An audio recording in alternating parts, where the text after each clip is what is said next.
টোকাই মামুন নেশা করতেছে সেই ভিডিও সহ সোশ্যাল মিডিয়ায় হাজির মামুনেরই দ্বিতীয় বউ।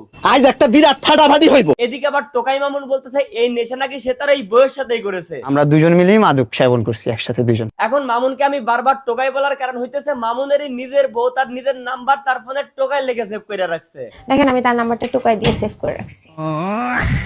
প্রথমত এই মহিলারা দেখলেই মনে হয় লাল বড়িখোর, তারপর আবার বিয়ে করছে আরেকটা মাইলেম খোর রে। তারপর আরেকবার আমি 3 পাতা মাইলাম খাইছি 7.5 3 পাতা খাওয়া। আরে মাইলেম খাওয়ার পরে মাথায় পিনি কুটে গেছে, তার জন্য মায়ের বয়সী বউরে ধরে পিড়ায় বললাম যমুনা ফিউচার পার্কে একটা দোকান কইরা দাও। যমুনা ফিউচার পার্কে ওকে একটা দোকান করে দিতে। লাইলার কাছে চাও বাড়ি, মোহনার কাছে চাও দোকান, লোভ তোমার।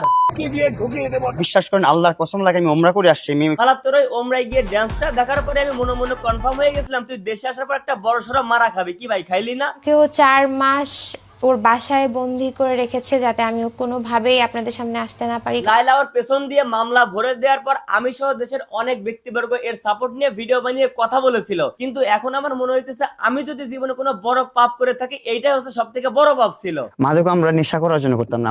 মানুষ আছে না মাইন্ড রিল্যাক্স করার জন্য একটু ড্রিঙ্কস করে। মাইন্ড রিল্যাক্সের জন্য মানুষ ড্রিঙ্কস করে। আচ্ছা একটা কাজ কর তাইলে ওই যে ড্রিঙ্কস এর যে বোতলের সামনের চুক্কা টুকা আছে না ওটা পেছন দিয়ে ভরে নে, দেখবি বেদম রিল্যাক্স।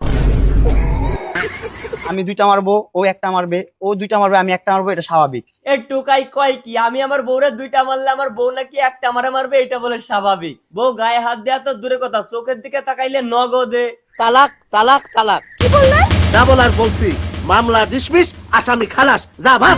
এই টুকাইয়ের মধ্যে এমন কি আছে সেটাই তো আমি বুঝতে পারতেছি না। দেশের যত টাকাওয়ালা বুড়ি খালা আম্মার আছে এর বিয়ে করে এর পিছনে টাকা ঢালে কেন? 15 লাখ টাকা অ্যাড করে ও নতুন বিএমডব্লিউটা কিনে দিলাম। একদিক থেকে তো খালা আম্মার ঠিকই আছে, এত পুরানো একটা ইঞ্জিন একজন দক্ষ মেকানিক প্রতিদিন সার্ভিস করবে, তার একটা সার্ভিস চার্জের দরকার আছে না? কন্টিনিউয়াসলি তো মামুনের মা বোন আমার কাছ থেকে টাকা নিতই, প্রতিদিনই নিত। আর এইটা অন্যায় হয়েছে, তবে সব থেকে বড় অন্যায় হয়েছে এই টুকাই মামুন আপনার মধ্যে একটা বড়ি ঘরে বিয়ে করা।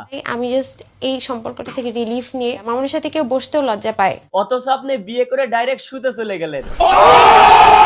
ভাই চিল্লাপাল্লা করেন না, মাথা মুতা এমনিতেই নষ্ট আছে। আমি মানলাম মামুন খারাপ, তার জন্য সে মামলাও খেয়েছে, জেলও কেটেছে, কিন্তু লাইলার সাথে এই ঘটনা তো সারা দেশ এবং বিশ্ববাসী দেখেছে, তারপরও আপনি এর সাথে সম্পর্কে কেন গেলেন? আমি এক জায়গায় বসবো কফি খাবো, আমার ফ্রেন্ডরা লজ্জা পায় যে এই ছেলে কেন আসছে। অথচ এই ছেলের সাথে বসেই নেশা করে সেটা ভিডিও রেকর্ড করে স্লিপার মধ্যে রেখে দিয়েছে, পরে ভাইরাল করবে এই আশায়। লাইলা আমাকে অনেকবার অ্যালার্ট করেছে, আমি শুনিনি।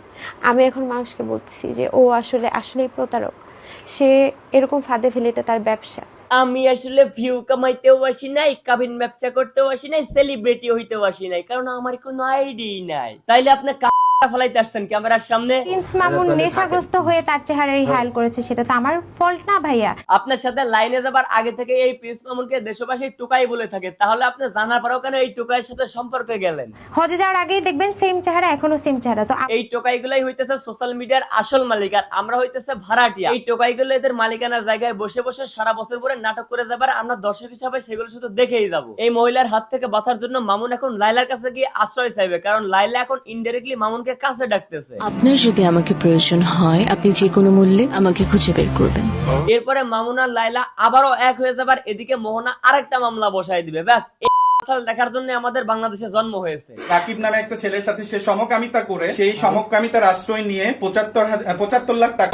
আপনারাও আছেন ভাই, রাত থেকে শুরু করে এই পর্যন্ত অন্তত 2000 লোক আমাকে ইনবক্সে মেসেজ দিয়েছেন এই বিষয়টা নিয়ে ভিডিও করে কথা বলার জন্য। কি ভাই আপনাদের কি মনে হয় আমি সারাদিন বসে থাকি এই সমস্ত টুকাইদের নিয়ে কথা বলার জন্য? ফ্যামিলি, আমার বন্ধু বান্ধব সবাই আমাকে ছেড়ে দিয়েছে। তারপরে ভাই একটা যে ভিডিও বানাইলাম এটা কি হাতের মোয়া, চাইলে হয়ে যায়, সময় দেওয়া লাগবে না। না আপনাদের রিকোয়েস্টের জন্য তো ভিডিওটা বানাই দিলাম, এবার দেখি এই ভিডিওটা কয়জন শেয়ার করে, কয়জন ফলো করে, আর কয়জন সাবস্ক্রাইব করে। মিয়া মিজাজটাই খারাপ করে দিয়েছেন। ভিডিও এ পর্যন্তই, কেমন লাগলো কমেন্ট করে জানান, ভালো লাগলে সাবস্ক্রাইব করে দিয়ে।